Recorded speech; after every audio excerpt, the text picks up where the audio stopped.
porque México ya logró evacuar ciudadanos. Estamos hablando de una primera tanda de 270 ciudadanos que estaban vaya, que están varados o que estaban varados entre Israel y Gaza. Ya 2 aviones de la Fuerza Aérea parten de Tel Aviv a territorio mexicano para la repatriación de cientos de personas varadas tras este estallido bélico.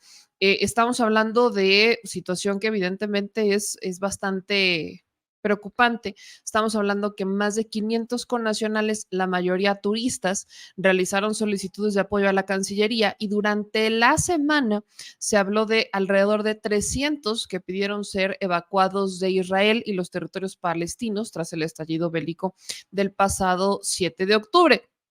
Y lo que yo quiero que vean es uno de estos videos que han estado compartiendo las Fuerzas Armadas, que son los encargados de hacer estos vuelos, porque hay varios, hay uno en donde están en el aeropuerto, están cantando Cielito Lindo, que no lo puedo poner tristemente por el tema de derechos, es un tema de derechos de música, por simplemente escuchan Cielito Lindo y ya valió queso y me quitan, nos bajan el video, pero sí pueden ver en donde está el piloto del ejército de la Fuerza Aérea que ya trae a esta primera tanda de mexicanos, pues decirles lo siguiente a nuestros connacionales que ya vienen de regreso a su país.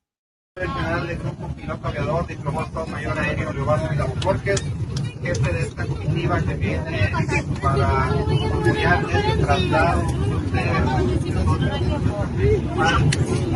razón de estar aquí para saludarlos a nuestro país.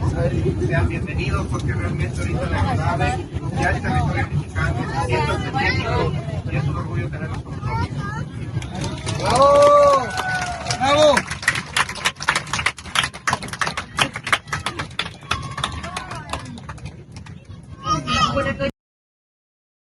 Ahí lo que se alcanza a escuchar que dice el piloto es un orgullo tenerlos con nosotros. Entonces ya vienen de regreso, ya van 2 aviones, así que pues vamos a estar pendientes de lo que pasa, que también el presidente ha insistido, recuerden que la embajada de Israel en Palestina, pues digo, la embajada de Israel en México, perdón, ha pues sido bastante enérgica al mencionar que no está de acuerdo con la postura del presidente Andrés Manuel López Obrador respecto al conflicto. Dijeron que en un comunicado que comparten inmediatamente después de la conferencia matutina que da el presidente el lunes 9 de octubre, la Embajada de Israel en México expresa su inconformidad con la postura tibia de Andrés Manuel López Obrador, diciendo que su neutralidad en realidad significa ser cómplice de terrorismo, a lo que de hecho el presidente responde en la mañanera del 10 de octubre y responde con un llamado de paz, que es un llamado que en realidad ha sido el mismo llamado desde que inicia la administración en cualquier otro conflicto, el mismo hizo en Ucrania. Vamos a escuchar lo que dijo el presidente en esta mañanera del 10 de octubre. Que la embajadora de Israel en México expresa que no está conforme con nuestra postura. Tiene todo su derecho a decirlo, a manifestarlo, porque somos libres. Nosotros respetamos al gobierno de Israel y muchísimo más al pueblo de Israel, pero nosotros no queremos la guerra, nosotros no queremos la violencia, nosotros somos pacifistas y no queremos que pierdan la vida ningún ser humano de ninguna nacionalidad, sean de Israel, sean palestinos. Queremos que se garantice el principal de los derechos humanos, que es el derecho a la vida, y somos pacifistas. Entonces respetamos mucho su comunicado, o sea, su postura, pero ojalá y nos comprenda, porque nuestra política exterior se alimenta de principios y está definida en la Constitución.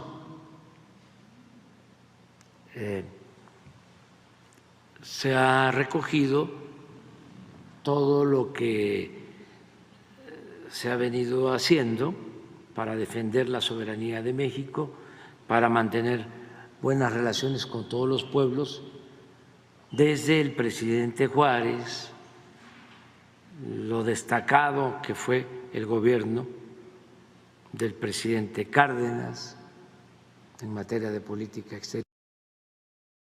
Es el posicionamiento del presidente López Obrador, otra vez, evidentemente amparándose bajo la doctrina Estrada.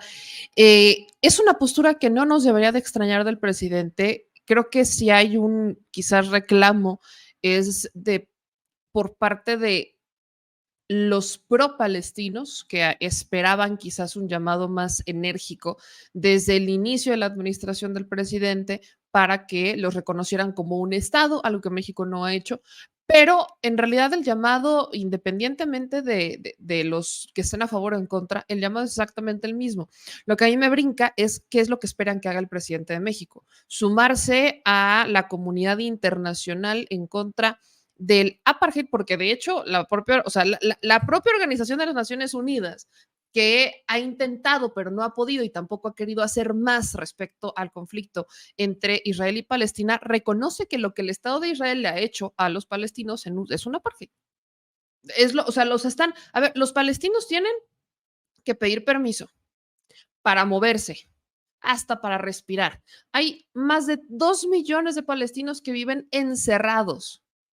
Y veo y escucho a muchas personas que están muy molestas con lo que acaba de pasar el 7 de octubre. Claro, no es para celebrarlo ni estar contentos, pero si somos capaces de condenar lo que hizo Hamás en contra de ciudadanos, creo que nadie puede negar y no podemos callarnos ante lo que el Estado de Israel, que es muy diferente a los judíos, digo, el Estado de Israel ha cometido en contra de los palestinos.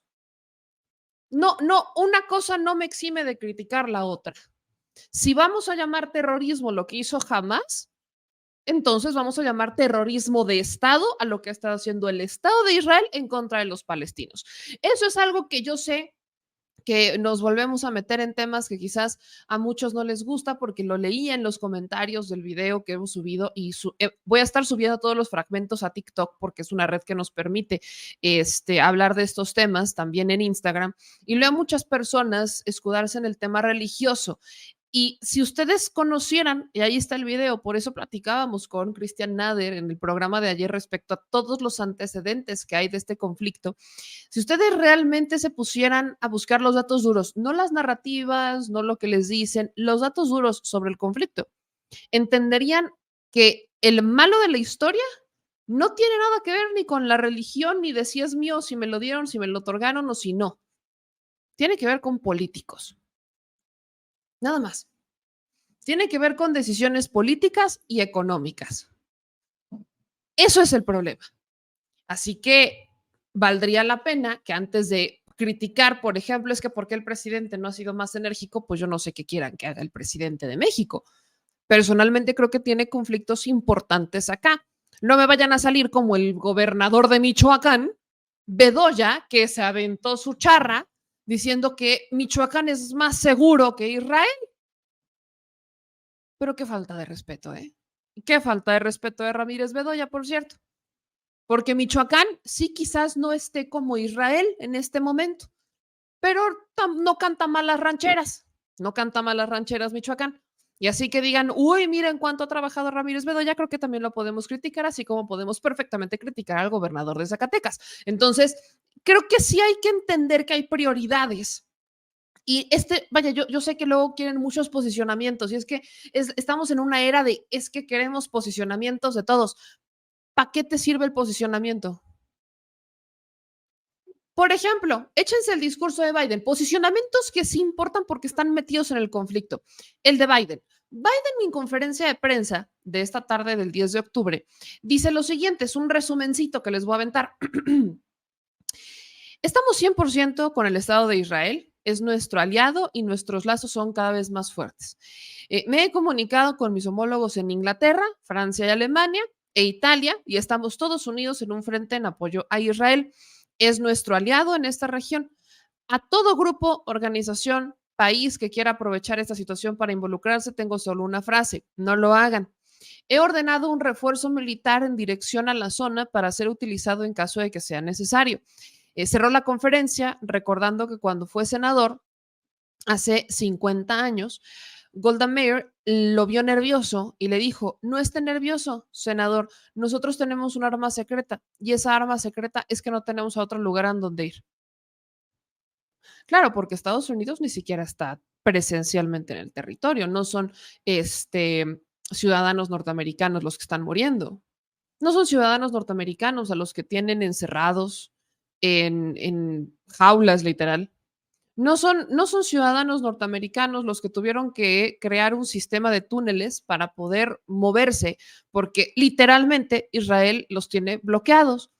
Yo sé que hay mucha gente que quizás pudiera no conocer todos estos antecedentes. No estamos obligados a conocerlos, sobre todo cuando no vivimos en la región o cuando no tenemos una familiar o alguien directo que lo ha vivido. Yo puedo entender perfectamente eso, pero es muy preocupante ver cómo lamentablemente no estamos, o sea, vemos el conflicto porque alguien nos dijo que lo viéramos, pero no conocemos los antecedentes. Y la comunidad internacional, no voy a criminalizar ni siquiera a todos los medios de comunicación, pero sí hay algunos medios que han intentado al menos hacer, pues poner su granito de arena. He estado compartiendo estos videos de AJ Más en español que han rescatado de un reportaje que hicieron ya hace algunos años respecto a la Franja de Gaza.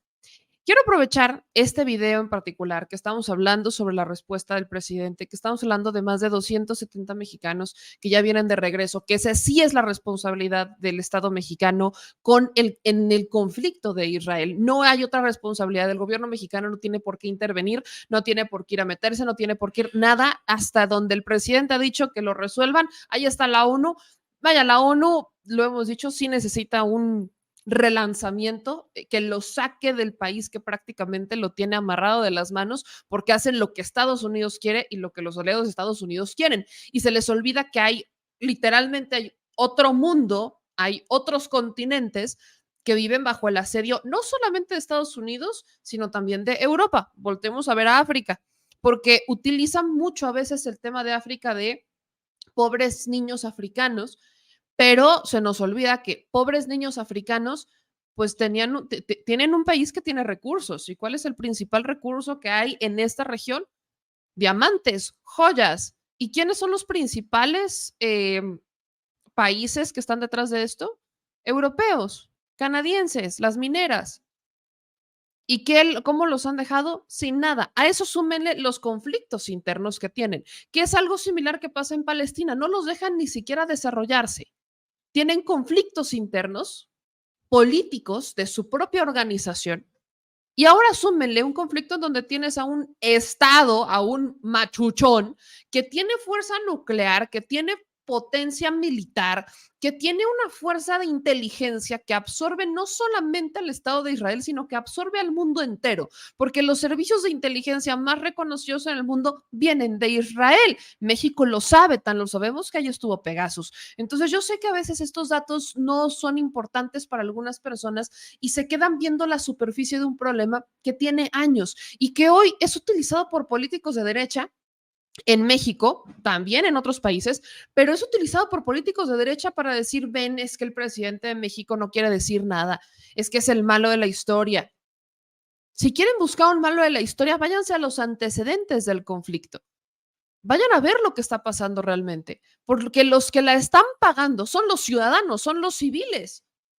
Es el pueblo de Israel y es el pueblo de Palestina. Pero el gran terrorista aquí, si lo quieren llamar de esa manera, con esa palabra tan fuerte, es el Estado de Israel. Quiero que vean este fragmentito de este reportaje de AJ Más respecto a Gaza, la prisión más grande del mundo, el territorio que en este momento está en disputa. ¿Cómo es la vida en la prisión más grande del mundo? Para saberlo, no es necesario que cometas un crimen. Solo necesitas haber nacido en Gaza. Esta pequeña franja de tierra palestina, de 40 kilómetros de largo y 11 kilómetros en su punto más ancho, está rodeada por Egipto al sur, por el mar Mediterráneo al oeste y por Israel, que mantiene a Gaza aislada del mundo exterior desde principios de los años 90.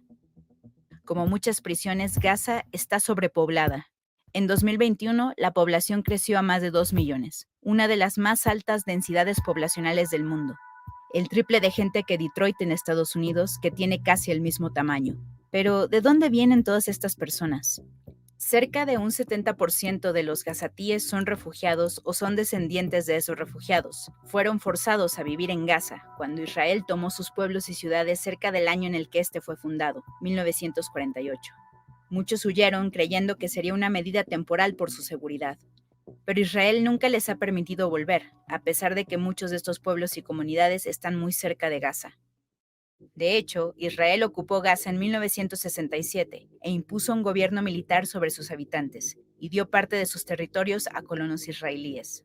A principios de los 90 impuso una política de cierre en Gaza. A los palestinos no se les permitiría salir sin un permiso de tiempo limitado y difícil de conseguir. A los palestinos de otras áreas también les fueron restringidas las visitas a Gaza, pero fue en 2006 cuando las cosas empeoraron.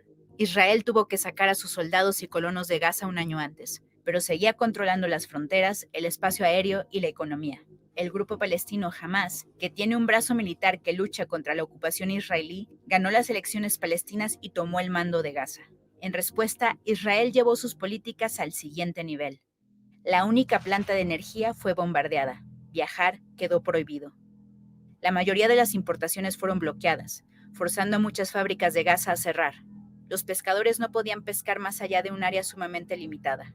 Los suministros de gasolina y electricidad se redujeron tanto que las personas adaptaron los autos para que funcionaran con aceite de cocina. Incluso restringieron los suministros médicos. El gobierno israelí decidía cuánta comida podía entrar, haciendo el cálculo de cuántas calorías obtendrían los gazatíes. Como un consejero de gobierno dijo en aquel tiempo, la idea es poner a los palestinos a dieta, pero que no mueran de hambre. Estas políticas devastaron la economía de Gaza. Hoy tiene la tasa de desempleo más alta del mundo y más de la mitad de la población vive por debajo del umbral de pobreza. Incluso les han retenido materiales para construir infraestructura como plantas de tratamiento de aguas residuales, así que las aguas residuales son bombeadas directo al mar. En 2012, Naciones Unidas dijo que si la situación no mejoraba, Gaza sería inhabitable para 2020. Y la situación solo ha empeorado. Ha habido múltiples ataques militares de Israel a Gaza. Israel dice que el objetivo de estos ataques es limitar la habilidad de Hamás para luchar. Miles de civiles han sido asesinados. Decenas de miles han visto sus casas destruidas por estos ataques. Las autoridades de Israel lo llaman podar el pasto. Pero incluso cuando los ataques paran, Israel suele impedir que los suministros para reconstruir entren al territorio. Mientras tanto, el gobierno egipcio es un aliado cercano del gobierno israelí y lo ha ayudado a mantener su asedio a Gaza por largo tiempo. Su frontera con Gaza también ha sido cerrada frecuentemente, y cuando sí la abre, solo unos cientos pueden entrar o salir. Por un tiempo, los habitantes de Gaza crearon una economía subterránea, contrabandeando de todo, desde suministros urgentes hasta armas e incluso comida rápida de Egipto. Pero eventualmente el gobierno egipcio inundó muchos de sus túneles y destruyó una de sus propias ciudades fronterizas para cortar el flujo de suministros. Cerca de la mitad de la población de Gaza son niños, lo que significa que solo conocen la vida bajo el bloqueo israelí. Nunca han tenido un día completo de electricidad. Saben que cuando comienzan los bombardeos no tienen a dónde huir. Saben que cuando sean mayores probablemente no encontrarán trabajo. Lo más seguro es que no podrán salir de Gaza o conocer a palestinos de otras partes de su país. Ellos saben bien cómo es vivir en la prisión más grande del mundo. Esta es una serie de reportajes que tiene, insisto, el medio AJ Más en español.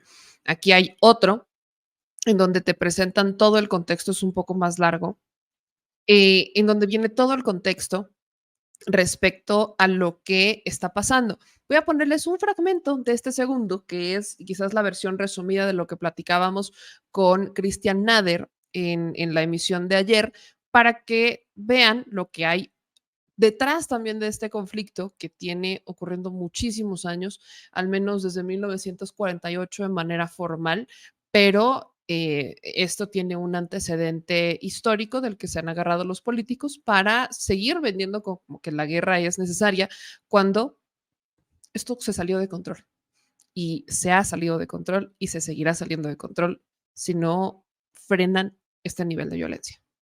Muchos piensan en Israel y Palestina como dos países en guerra, es decir, que este país de aquí es un estado para las personas judías y ocupa este otro, que es donde viven los palestinos. La verdad es que tanto judíos israelíes como palestinos viven a lo largo de todo el territorio, bajo el mando de un solo gobierno y un solo ejército, cuyo principal objetivo es advancing the supremacy and domination of one group of people, Jews. And that is what guides its policies and its practices towards Palestinians. En otras palabras, apartheid.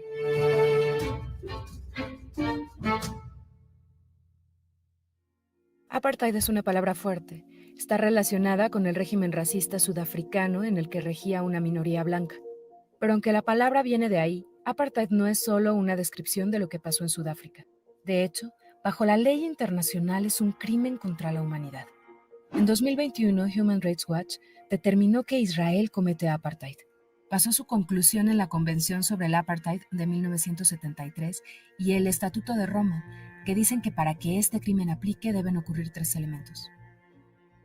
Estos son el intento de un grupo de dominar a otro, la opresión sistemática de un grupo racial sobre otro y uno o más actos inhumanos como negar a las personas el derecho de salir y regresar a su país, expropiarles tierras y crear reservas y guetos separados. Veamos si alguno aplica a lo que hace el gobierno de Israel con los palestinos. About half of the people that live here under Israel's rule are Palestinian and the other half are Jews, like myself. Para esos 7 millones de judíos israelíes, casi todo el territorio conforma un solo espacio, aunque estén aquí, aquí, aquí o aquí. Tienen los mismos derechos, privilegios y estatus legal. Pueden moverse libremente, votar en las mismas elecciones y vivir bajo las mismas leyes. Para ellos, los límites son invisibles. Pero para 7 millones de palestinos, los límites son bastante visibles. Aunque para los israelíes esto conforma un solo territorio, para los palestinos ha sido dividido en 4 áreas. Cada área tiene una tarjeta de identificación de distinto color emitida por Israel, y tu vida y tus derechos se determinan a partir de esa tarjeta. En Gaza, los palestinos no tienen libertad de tránsito y viven bajo completo bloqueo israelí. Aunque Israel ya no tiene soldados en Gaza, controla cada aspecto de la vida ahí desde el exterior. La gente de Gaza no tiene derechos civiles o políticos. No es escuchada por el gobierno israelí que la controla. Los palestinos en Cisjordania también tienen una libertad de tránsito muy limitada, con su población dividida en 165 cantones fragmentados, atravesados por puestos de control militar, muros, asentamientos y demás infraestructura que prácticamente han aislado a unos de otros. Ellos tampoco tienen derechos políticos ni civiles en Israel. En Jerusalén Este, los palestinos tienen un poco más de libertad de movimiento, pero Israel puede quitarles el derecho a vivir en la ciudad. No pueden votar en las elecciones israelíes e Israel también impide que participen en política palestina. Y por último están los palestinos que son ciudadanos de Israel, que pueden viajar con relativa libertad, pero enfrentan restricciones sobre dónde pueden vivir. Pueden votar en las elecciones israelíes, pero enfrentan discriminación legalizada. Yara Awari es palestina y tiene la ciudadanía israelí. This ID system, it penetrates, all areas of life, where you live, where you study, what you work, etc. Even the more intimate areas of life, such as who you marry. Eso es porque generalmente una persona palestina no puede pasar el estatus de su identificación a la persona con la que se case. Esto solo es un poco de lo que está pasando. Saber la verdad, para conocer la verdad profunda, hay que vivir ahí. Hay que vivir en la Franja de Gaza, hay que estar en medio de todo esto.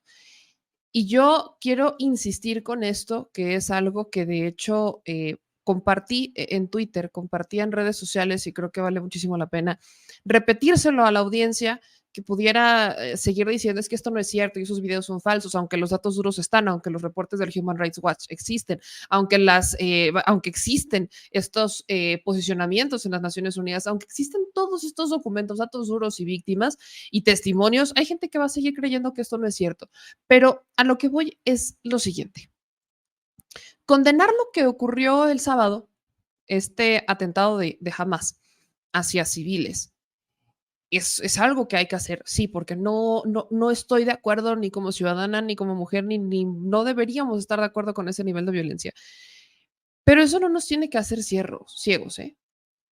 Llaman ataque terrorista lo que pasó jamás, pero minimizan el discurso de lo que Israel le ha hecho al pueblo palestino desde 1948.